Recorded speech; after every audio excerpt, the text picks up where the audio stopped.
Saya berdua dengan Mas Roy, ngeri-ngeri sedap karena ada isu-isu mengatakan bahwa Mas Roy akan dimunirkan di dalam pesawat. Dia mengatakan bahwa itu bukan sekolah, bukan college dan bukan university, hanya sebuah lembaga khusus. Jadi kami dapat info dari gurunya langsung yang mengajar ketika itu. Dari gestur mereka, saya yakin mereka pun mengakui kesalahan. Pernah mengeluarkan surat keterangan penyetaraan ijazah SMK untuk Gibran yang merupakan kasus satu-satunya yang pernah dikeluarkan oleh Kementerian Pendidikan Dasar dan Menengah. Berawal di Solo dan harus kita akhiri ini orang di Solo. Setuju. Jadi ini memang sengaja dibuat harganya 99.000 agar seluruh rakyat Indonesia bisa membaca ini. Dan saya sedih lihat wajah-wajah mahasiswa justru diam. Kalianlah justru yang paling rugi jika Presiden 2029 itu Gibran Raka Buming Raka.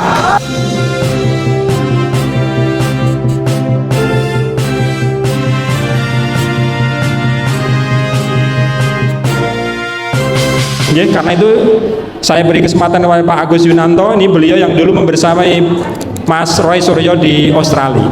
Monggo Pak Agus. Assalamualaikum warahmatullahi wabarakatuh. Bismillahirrahmanirrahim.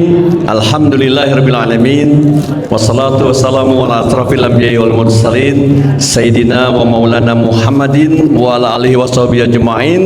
Rabbi shrah li sadri wa yassir li amri wahlul 'uqdatam min lisani yafqahu qawli. Amma ba'd. Terima kasih Mas Bangun Satoto. Bapak Ibu, izinkan saya memperkenalkan diri terlebih dahulu. Nama saya Agus Yunanto. Dalam keseharian aktivitas saya adalah sebagai Sekjen Forum Diaspora Indonesia atau FDI, yang kami mempunyai member di 25 negara di seluruh benua. Kemudian saya juga diamanahkan dalam keseharian aktivitas saya sebagai koordinator Sahabat Anies Luar Negeri. Dan saat ini saya diberi amanah lagi oleh Bang Rismon Hasyolan Sianipar sebagai koordinator manajemen buku GEG.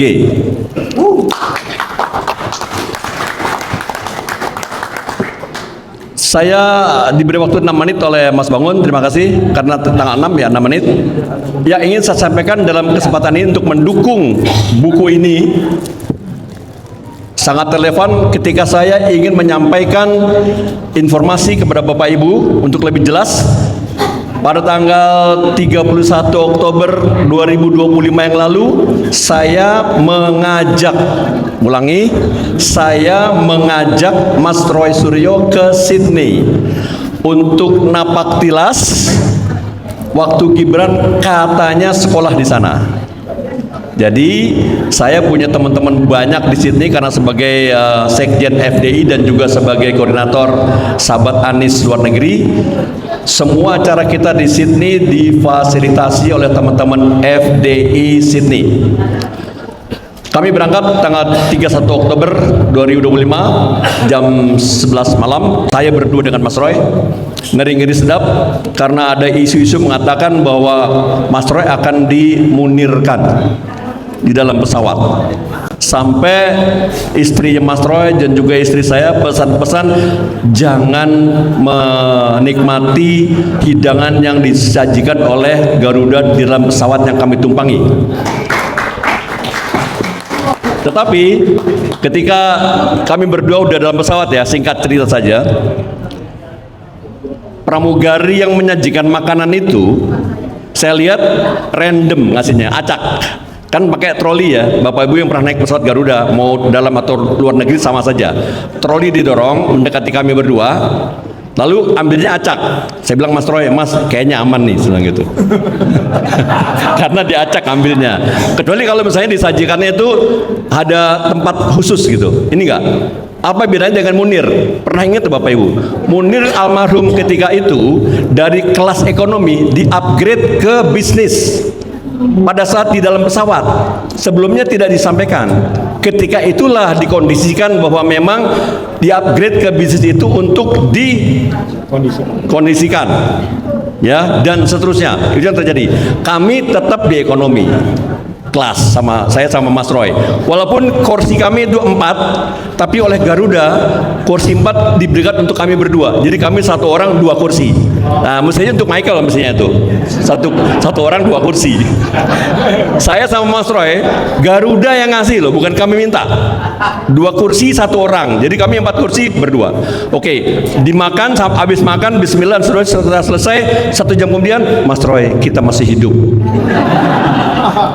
Berarti they didn't poison us. Mereka tidak meracuni saya dan Mas Roy. Sampai di sini disambut di sana. Kemudian teman-teman di FDI Sydney sudah mengatur acaranya untuk napak tilas di tempat dulu katanya Gibran itu sekolah. Yang ingin saya sampaikan kepada Bapak Ibu, informasi yang sesungguhnya datang dari sumber A1 dari saya sebagai pelakunya di sana ketika itu adalah kami berdua ditemani oleh beberapa sahabat FDI Sydney datang ke tempat itu, namanya Insert Language Center dulu tahun 2006 ketika Gibran sekolah di sana. Jadi namanya Insert Language Center. Jadi itu hanya lembaga kursus bahasa Inggris. Loh kan? Baru tahu. Bukan college, apalagi university. Tidak sama sekali. Itu hanya lembaga kursus bahasa Inggris. Dan yang selesai kursus hanya dikasih selembar sertifikat. Certificate of Attendance. Sertifikat kehadiran kursus, bukan ijazah, sertifikat. Dan alhamdulillah ketika kami di sana ada 5 orang sahabat kami yang dulu dari Binawan Jakarta, mereka bekerja sebagai perawat di Sydney. Mereka juga sebelum jadi perawat itu disekolahkan atau dikursuskan di Insert Language Center tersebut selama 9 bulan 2006. 2 diantaranya bersama Gibran harusnya. Tetapi kata 2 orang dari 5 tadi yang kursus di Insert tahun 2006, mereka selama 9 bulan tidak pernah melihat batang hidungnya Gibran. Kayak bapaknya juga. Nah, Gibran itu mengakunya kepada teman saya namanya Pak Iksan Katwande, ngakunya 6 bulan sekolah di Insert. Ya, 6 bulan itu selesai atau nggak selesai itu nggak dibicarakan. Kalau dia memang kursus di situ, harusnya dia punya sertifikat tanda ikut kursus. Itu sedang kami lacak saat ini, apakah dia punya sertifikatnya atau tidak. Ya, itu yang pertama. Yang kedua, ketika selesai tugas kami utamanya adalah itu, ya, tahu tempatnya dulu. Yang kedua, kami ingin tahu dari orang dalam ordalnya Insert atau sekarang UTS, bagaimana sih sebetulnya sekolah itu dulu, kursus itu dulu. Qadarullah, kami dipertemukan dengan seorang guru atau dosen Insert ketika itu, ya, namanya Mr. Sam. Orangnya gemuk. Saya udah videokan itu, saya udah viralkan. Dia mengatakan bahwa itu bukan sekolah, bukan college dan bukan university, hanya sebuah lembaga kursus. Jadi kami dapat info dari gurunya langsung yang mengajar ketika itu. Itu luar biasa itu, dan tidak mudah bisa ketemu sama guru yang mengajar ketika itu. Dia bersaksi, kami videokan, dan itu sebagai barang bukti kami bahwa kami telah datang ke sana mewawancarai dan seterusnya. Oke. Yang kedua, yang ketiga, ketika kami kembali ke Jakarta, Mas Roy pulang duluan tanggal 4 November, saya masih lanjut ke Melbourne karena ada misi lain. Dari Melbourne saya ke Denpasar, Bali, ada misi lain. Sepulang dari Sydney, waktu saya masih di Melbourne, saya mendapat kabar bahwa tanggal 7 Novembernya itu Mas Roy dan juga sahabat saya Ustadz Rizal dan ini bos saya di tim buku ini, Bang Rismon, dijadikan tersangka. Jadi info yang saya dapat adalah dijadikannya tersangka 8 orang itu gara-gara Sydney. Aduh, saya merasa bersalah ya. gara-gara Sydney udah jadi tersangka. Tetapi bukan begitu, kita balik. Ketika Sydney dianggap itu bisa mendobrak, mengobrak-abrik masalah Gibran, Jokowi di sini dia, Jokowi dengerin nggak nih? Dia itu takut, panik dan sebagainya karena Gibran kita acak-acak ya selama kami di sini, sehingga ditetapkan jadi tersangka 8 orang ini. Ya, barangkali itu yang paling penting itu.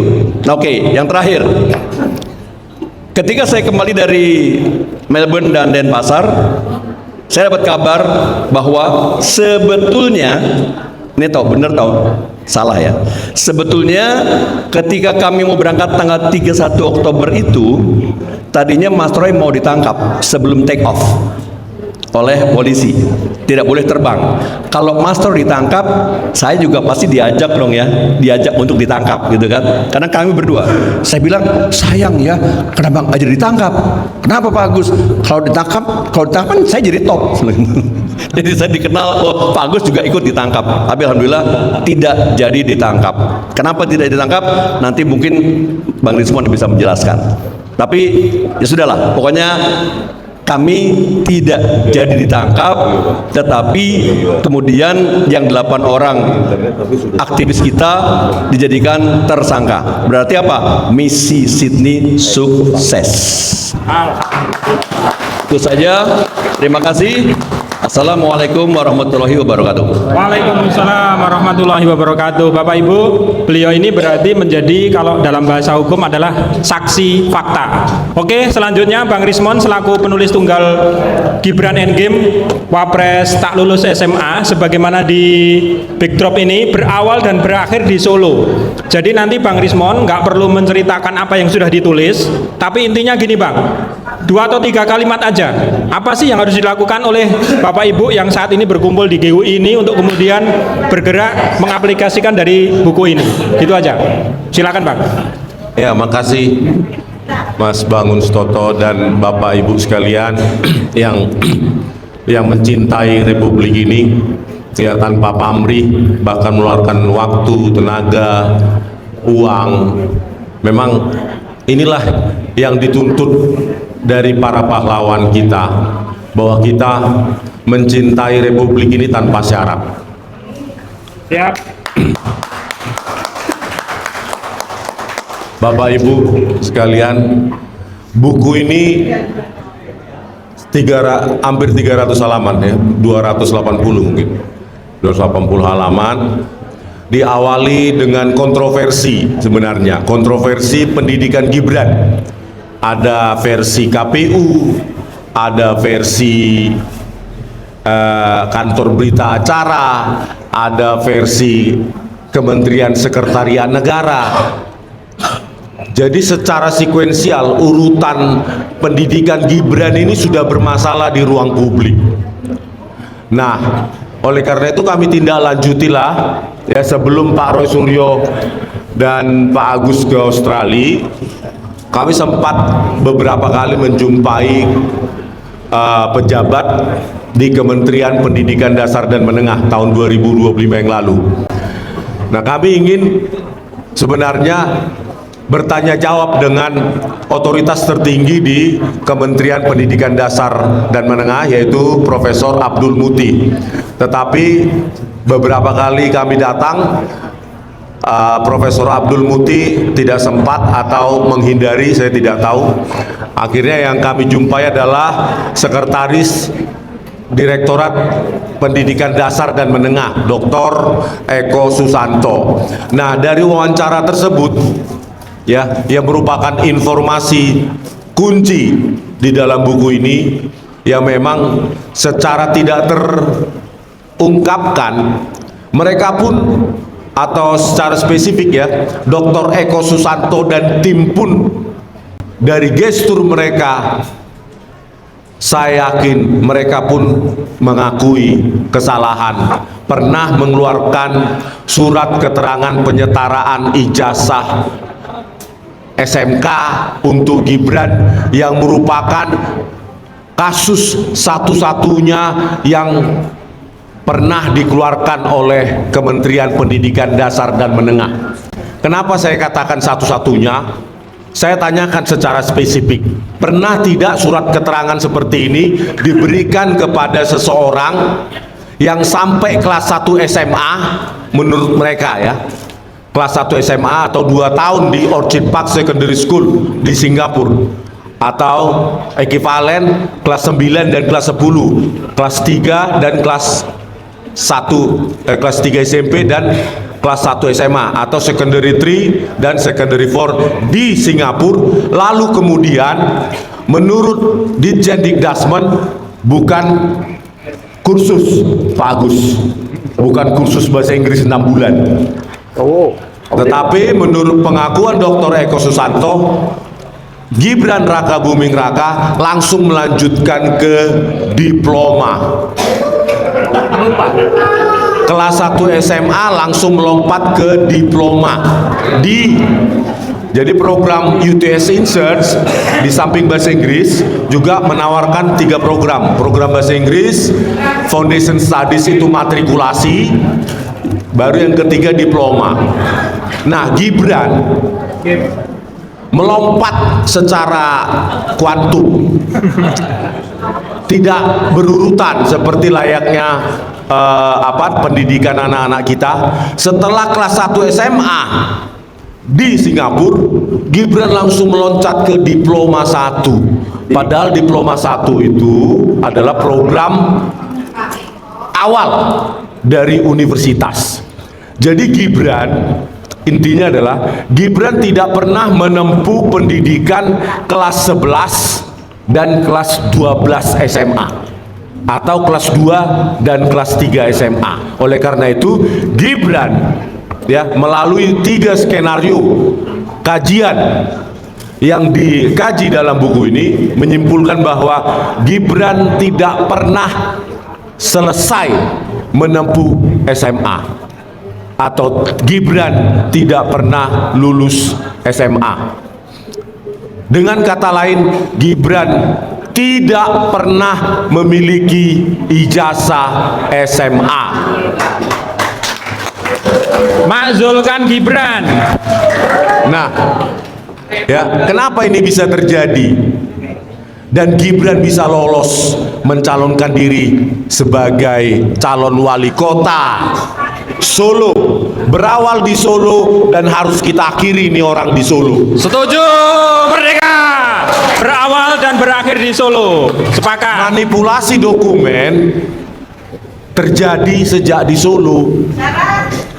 Dan Pak FX Rudi pun telah mengakui ternyata beliau juga tidak pernah melihat ijazah SMA dari Gibran pada saat dia memberikan berkas pencalonan wali kota Solo tahun 2020. Jadi sejak pencalonan wali kota Solo 2020, Gibran tidak punya memiliki dokumen-dokumen yang disyaratkan, terutama yang disyaratkan oleh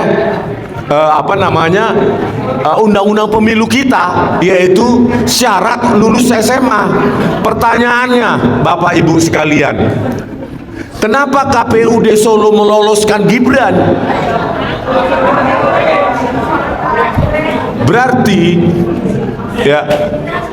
Berarti KPUD Solo sudah berkomplot dengan pihak Gibran sejak tahun 2020 dan dilanjutkan dengan berkomplot juga dengan KPU Pusat tahun 2024 untuk mencalonkan diri sebagai calon wakil presiden.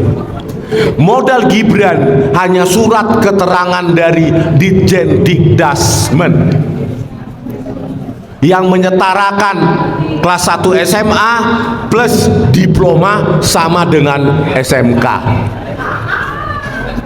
Relasi kuasa, ya, surat keterangan tersebut dikeluarkan pada 6 Agustus 2019, tepat tahun terakhir bapaknya yaitu Joko Widodo sebelum menyelesaikan tahun terakhir periode pertama dari Joko Widodo sebagai presiden.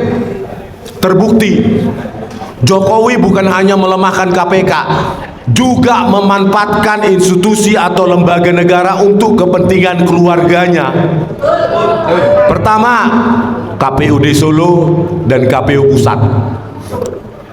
Yang kedua, Mahkamah Konstitusi lewat iparnya Paman Usman, iparnya Joko Widodo.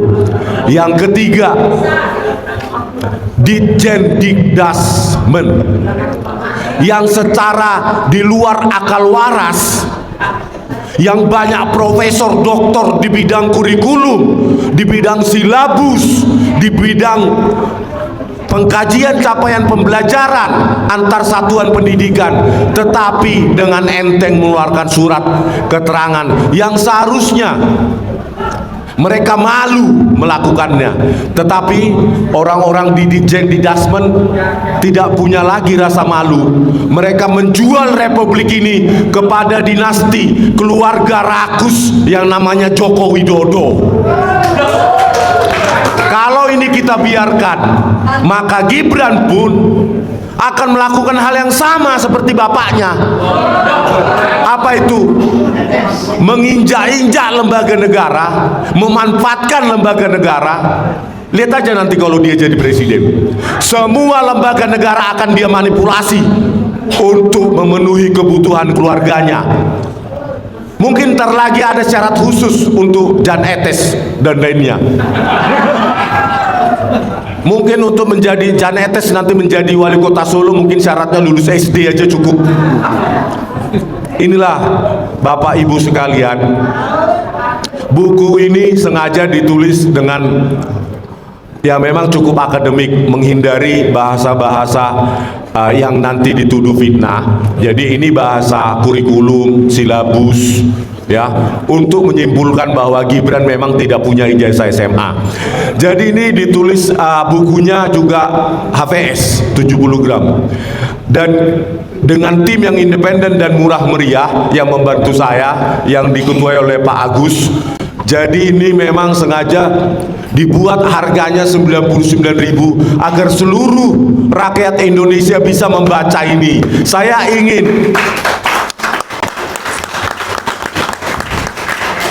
ingin ada kekuatan sosial, kekuatan pemodal, atau mereka-mereka yang dikasih rezeki lebih oleh Tuhan. Ayo bantulah kami sehingga ini terutama bisa dibaca oleh anak-anak didik kita yang besok akan menjadi pemilih tahun 2029. Anak-anak SMA kita, mahasiswa-mahasiswa. Makanya tadi di Pengadilan Negeri Surakarta saya tanyakan, kalian sadar nggak sih, kalian kuliah capek, tetapi yang menjadi wakil presiden justru nggak pernah menempuh SMA, menyelesaikan SMA. Dan saya sedih lihat wajah-wajah mahasiswa justru diam. Padahal kalian adalah yang paling rugi. Hai, kalian anak-anak muda, kalianlah justru yang paling rugi jika presiden 2029 itu Gibran Raka Buming Raka. Kalau kami yang ada di sini yang sudah 50-an ya Pak Ustadz, mungkin hanya beberapa kalender lagi juga sudah bisa jadi sudah dipanggil Tuhan.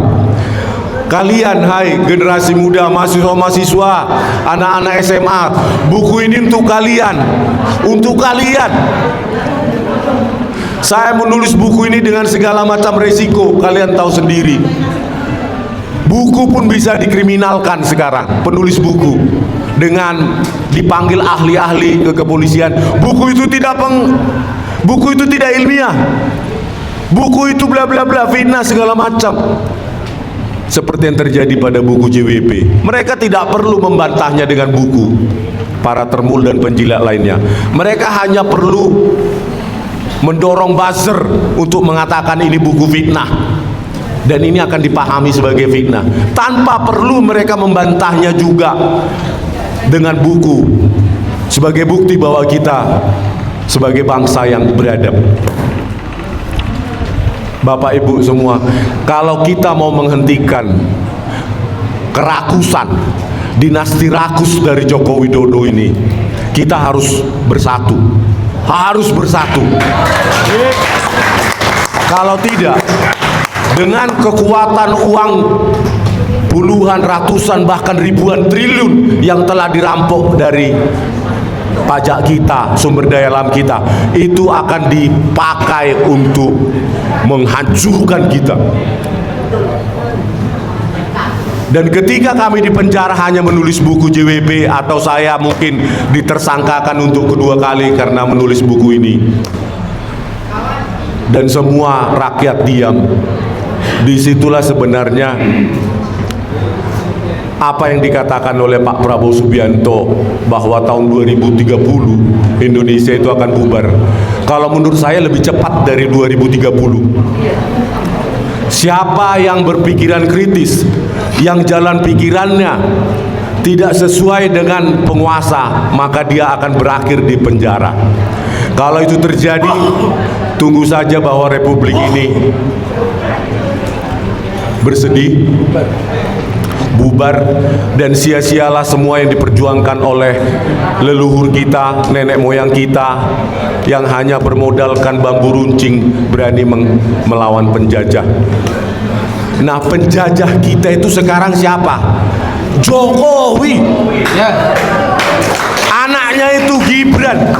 Saya tidak akan pernah, makanya saya katakan resolusi 2026 kita makzulkan Gibran apapun harganya, apapun harus kita hentikan. Kalau kita sayang pada republik ini, Jokowi harus menyerah. Saya tidak menginginkan dia di penjara, saya pribadi, tapi dia keluar dari sistem perpolitikan Indonesia, ajak anaknya itu mundur, Gibran itu mundur. Kami tidak menginginkan wapres yang kualifikasinya lulus SMA aja atau tidak, saja tidak. Kami menginginkan kualifikasi wakil presiden setidaknya setingkat Dr. Muhammad Hatta yang membanggakan kita semua. Oke, untuk sebagai kalimat terakhir kami persembahkan buku ini. Semoga kalian-kalian yang punya rezeki banyak bisa membelinya dengan jumlah banyak dan membagikannya gratis kepada mereka-mereka yang ingin membacanya, sehingga ada kesadaran publik bahwa kita itu bisa. Saya hanya menulis, saya tidak punya duit Bapak Ibu, ini pun ada yang minjamkan dana untuk cetaknya. Ya, adalah yang meminjamkan orang baik. Nah, bagi kalian yang punya rezeki, disitulah tugas kalian untuk membagikan, mendistribusikan ini terutama kepada anak-anak kita SMA maupun kuliah. Semoga ya, sebagai orang yang setahun ini bisa dikatakan hidup bersama para aktivis, satu hal yang saya pegang,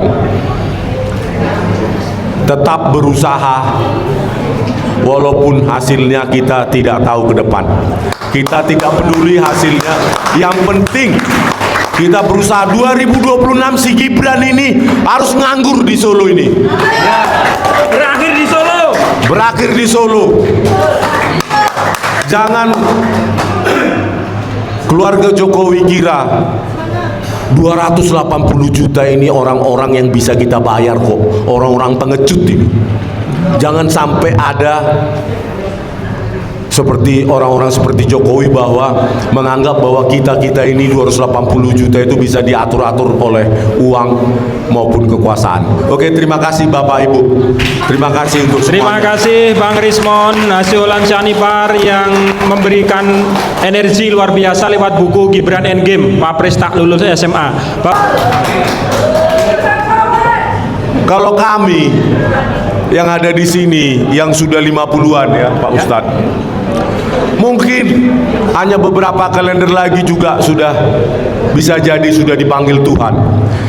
Kalian, hai generasi muda, mahasiswa-mahasiswa, anak-anak SMA, buku ini untuk kalian, untuk kalian. Saya menulis buku ini dengan segala macam resiko, kalian tahu sendiri. Buku pun bisa dikriminalkan sekarang, penulis buku, dengan dipanggil ahli-ahli ke kepolisian. Buku itu tidak ilmiah. Buku itu bla bla bla, fitnah segala macam. seperti yang terjadi pada buku JWP. Mereka tidak perlu membantahnya dengan buku para termul dan penjilat lainnya. Mereka hanya perlu mendorong buzzer untuk mengatakan ini buku fitnah, dan ini akan dipahami sebagai fitnah, tanpa perlu mereka membantahnya juga dengan buku sebagai bukti bahwa kita sebagai bangsa yang beradab. Bapak Ibu semua, kalau kita mau menghentikan kerakusan dinasti rakus dari Joko Widodo ini, kita harus bersatu. Kalau tidak, dengan kekuatan uang puluhan, ratusan, bahkan ribuan triliun yang telah dirampok dari pajak kita, sumber daya alam kita, itu akan dipakai untuk menghancurkan kita. Dan ketika kami di penjara hanya menulis buku JWP, atau saya mungkin ditersangkakan untuk kedua kali karena menulis buku ini, dan semua rakyat diam, disitulah sebenarnya apa yang dikatakan oleh Pak Prabowo Subianto bahwa tahun 2030 Indonesia itu akan bubar. Kalau menurut saya lebih cepat dari 2030. Siapa yang berpikiran kritis, yang jalan pikirannya tidak sesuai dengan penguasa, maka dia akan berakhir di penjara. Kalau itu terjadi, tunggu saja bahwa republik ini bersedih, bubar, dan sia-sialah semua yang diperjuangkan oleh leluhur kita, nenek moyang kita, yang hanya bermodalkan bambu runcing berani melawan penjajah. Nah, penjajah kita itu sekarang siapa? Jokowi. Anaknya itu Gibran. Saya tidak akan pernah, makanya saya katakan resolusi 2026 kita makzulkan Gibran apapun harganya, apapun harus kita hentikan. Kalau kita sayang pada republik ini, Jokowi harus menyerah. Saya tidak menginginkan dia di penjara, saya pribadi, tapi dia keluar dari sistem perpolitikan Indonesia, ajak anaknya itu mundur, Gibran itu mundur. Kami tidak menginginkan wapres yang kualifikasinya lulus SMA aja atau tidak, saja tidak. Kami menginginkan kualifikasi wakil presiden setidaknya setingkat Dr. Muhammad Hatta yang membanggakan kita semua. Oke, untuk sebagai kalimat terakhir kami persembahkan buku ini. Semoga kalian-kalian yang punya rezeki banyak bisa membelinya dengan jumlah banyak dan membagikannya gratis kepada mereka-mereka yang ingin membacanya, sehingga ada kesadaran publik bahwa kita itu bisa. Saya hanya menulis, saya tidak punya duit Bapak Ibu, ini pun ada yang minjamkan dana untuk cetaknya. Ya, adalah yang meminjamkan orang baik. Nah, bagi kalian yang punya rezeki, disitulah tugas kalian untuk membagikan, mendistribusikan ini terutama kepada anak-anak kita SMA maupun kuliah. Semoga ya, sebagai orang yang setahun ini bisa dikatakan hidup bersama para aktivis, satu hal yang saya pegang, tetap berusaha walaupun hasilnya kita tidak tahu ke depan. Kita tidak peduli hasilnya, yang penting kita berusaha. 2026 si Gibran ini harus nganggur di Solo ini. Berakhir di Solo. Berakhir di Solo. Jangan keluarga Jokowi kira 280 juta ini orang-orang yang bisa kita bayar kok, orang-orang pengecut ini. Jangan sampai ada seperti orang-orang seperti Jokowi bahwa menganggap bahwa kita ini 280 juta itu bisa diatur-atur oleh uang maupun kekuasaan. Oke, terima kasih Bapak Ibu. Terima kasih untuk Terima semuanya. kasih Bang Rismon Nasiolan Syanipar yang memberikan energi luar biasa lewat buku Gibran Endgame, Wapres tak lulus SMA.